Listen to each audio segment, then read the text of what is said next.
Yung prayer po nito ay nasa Google at nasa YouTube. Yun po ang pag-aalay ng sugat ng ating Panginoon sa Diyos Ama, Eternal Father. I offer you the wounds of our Lord Jesus Christ to heal our souls. Ayun po. At ito po ang 5 most sacred wounds ng ating Panginoon. Gagamitin ang Holy Rosary. At narito po ang promises.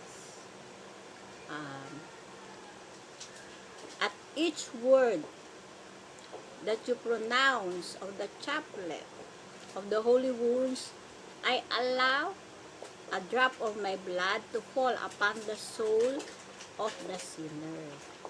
Sa bawat salita po, my Jesus, pardon and mercy for the merits of thy holy wounds.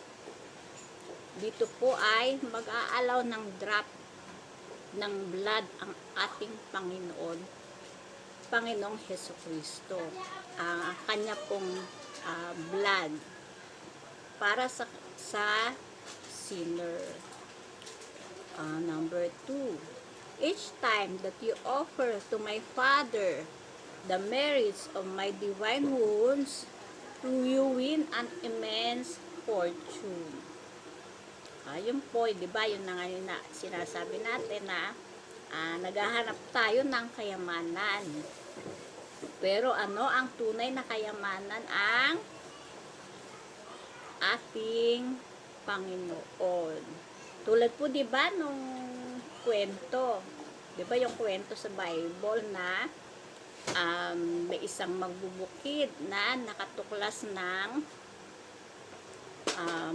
kayamanan. Dahil trabador lang siya doon, hindi sa kanya yung bukid, ay binenta niya yung kanyang mga kayamanan at binili yung bukid.